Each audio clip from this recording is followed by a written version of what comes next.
Good morning, internet. What is up, guys? How are you all doing? I'm doing great, thanks for asking. And we have here, we have a quick little video where I want to talk to you about one thing and one thing only, and that is Titanfall, or Titanfalls, or whatever it's called. Now, this is going to sound silly, but I didn't know about this game until I saw the trailer and the gameplay footage from E3. Now, of course, you know, E3 brought to us a lot of new games, and I knew there was going to be a game by Respawn Entertainment, but I didn't know it was going to be called Titanfall. Now, there may be people out there who did, but I didn't. I personally was one of those people who saw it and was like, Titanfall. I wonder what this is. Alright, let's give it a watch, let's see what it is. And then I heard Respawn Entertainment. I was like, wow. Okay, I did not expect that, but you know, let's keep going. This is all the more reason to keep going and watching and trying to get an idea of this game. And one thing I do have to say from watching the gameplay footage from the E3 live stream and the demo is that the game looks like a cross or a hybrid between Call of Duty, Crisis, and Blacklight Retribution. I don't know, that's personally what I gathered from that, what I felt the game looked like and felt like. You may disagree, you may agree, that's fine, but that's just what my opinion is. It looked like a cross between traditional Call of Duty, Crisis, and a few elements from Blacklight Retribution. If you don't know Blacklight Retribution, it's a free-to-play game on the PC. It's absolutely brilliant. The guns look like... It's a futuristic game, but the guns look amazing. And I felt that exact same thing with the demo for Titanfall. And I think it looks good. I'm not gonna lie. I mean, when I heard Respawn Entertainment were doing a futuristic type first-person shooter, I said to myself, why? You know, we already have Black Ops 2, which was kind of semi-futuristic, which didn't do too well. People don't like it. We had Battlefield 2142, which was also a futuristic version of the Battlefield series. Again, didn't do very well at all. People hated that game. So I said to myself, why are they going down that route? You know, just stick to what you know, that modern / current day first-person shooter field. You know, keep going with what you're good at. But then I saw the demo and I said to myself, wow, it's actually not that bad. It's not what I thought it was going to be.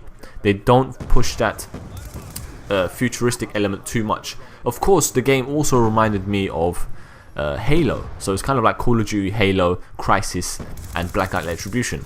And the reason why I say Halo is because you have those jetpacks and those boost things where you can jump higher and pretty much fly. So I suppose they do have those elements, but... you know, like I said, before I watched the demo, I said having those theories or those ideas, it's going to be a bad thing. But then I watched the demo and I said to myself, actually, it could be a good thing. Because, like I said, there's elements of Call of Duty, Halo, Blacklight Retribution, and Crisis. Now, if they take all the good features of each of those games, which they do, you know, they do have good features, they have advantages and disadvantages to each. If they took all the good aspects and good things from each game and put it into one game, wouldn't that be perfection? And personally, that's just how I feel. I mean, I feel as though they can pretty much create the perfect game if they take all the good things from each game that has already been released, like all the current day shooters. But overall, I think it looks good, and I love the name. Maybe I'm reading into it too much, but Titanfall, it kind of suggests to me like there's a Titan out there, a kind of top dog, some sort of king. Not naming any names, but like Call of Duty. You know, they can be considered to be the titans of the FPS scene and the FPS genre.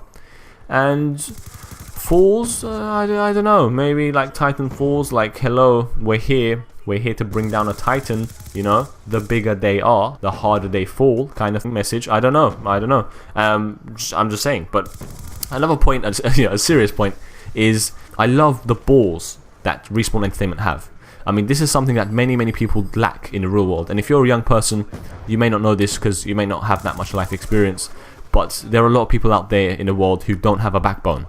They are not men, right? Quote unquote men. Like, they won't stand behind what they say. A lot of people are like, they're chicken shits, they don't have backbone and stuff like that. But Respawn Entertainment, they're exactly the opposite. They had a falling out with Activision and Infinity Ward, and they said, no, we don't like where you're going with this. We don't want to be part of it. Fuck you guys. I'm going home. And I love that. They stood by what they believed in, and they fought to the end, and they won. It doesn't matter if you win or lose, but as long as you stick to your guns, that's what's important. That is what makes you who you are. And Respawn Entertainment did that. They stayed true to themselves, and I love that, the fact that they did that, and I commend them for it. But again, another thing that is really smart about what they're doing is they're releasing Titanfall, or Titanfall's the game, 6 months after Call of Duty is released. Now that is perfect. And a lot of you might think, you know, why? It means that they're losing out on sales because they're not releasing it prior. No, it's actually quite the opposite. It's actually very, very, very clever. Think about it. When you buy a Call of Duty game, especially these last 2 or 3 Call of Duty games, when was the point that you got sick and tired of the game? Now, for me personally, 3 days after I bought Black Ops 2, I was like, nah, fuck this. I'm out. And I stopped playing for 3 months after. You guys know. I played for 3 days upon release, and then I didn't play for 3 months because I thought the game was shit. Yeah, I mean, like 3 months. When I say I didn't play for 3 months, I mean at all. I didn't touch the game. It was probably like 3.5 months actually, but whatever. But traditionally, when you look at the Call of Duty franchise, you see that once people buy the game and play it, you know, on average, around 6 months after it's bought, people start getting sick and tired of it. Now, because they want something new, because they find all the bullshit in the game, they find the game repetitive and shitty and whatever, and they want to move on to something else. Now, if Titanfall is released 6 months after Call of Duty, that is perfect, because everyone will be sick and tired of Call of Duty Ghosts, or it's, you know, it's gonna happen, it's inevitable, and they would want to move on to something else, something new. And what do they have? Oh, conveniently, what is in front of us right now is the release of Titanfall. And people are going to be like, oh, that's great. Perfect. Sick and tired of Call of Duty. Not really a Battlefield fan. So what am I going to play? Oh, here we go. Let me give Titanfall a try. For example, I'm not saying that that's the way I feel. That's just the way most people would feel. Because obviously, a lot of people who play Call of Duty don't play Battlefield, which is a shame because it's a great game. Me personally, I play both. That's why I'm never sick and tired, or I'm never, you know, like in a limbo position, or like a limbo place, because I always have something else to go on to. I always have something else to play. If I play Call of Duty and I'm sick and tired of it, I move to Battlefield. And then I play Battlefield a lot. And if I'm sick and tired of that, I go back to Call of Duty. But because most people only play one or the other, they feel like they don't have that much choice. And with the introduction of Titanfalls into the mix, now they have a third option. And they're going to be like, I'm sick and tired of Call of Duty. I don't really play Battlefield. Oh, what should I play? Let's play Titanfall. So it's perfect. Absolutely great marketing strategy. Again, kudos to those guys because it's a great idea, great plan. And I do believe that it's going to be successful. But am I going to get the game?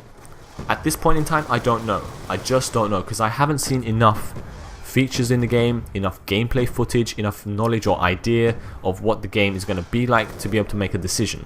I'm most definitely not going to purchase it. I'm not going to place an order for it before because, again, I'm not sure. I'm just not sure about the game. I need more information before I can make that choice. In saying that, I do believe that it is going to be a good game. But I suppose the only way that they can redeem themselves in that field, and the way I say redeem is because Respawn Entertainment already has some sort of name for themselves. You know, their name precedes them.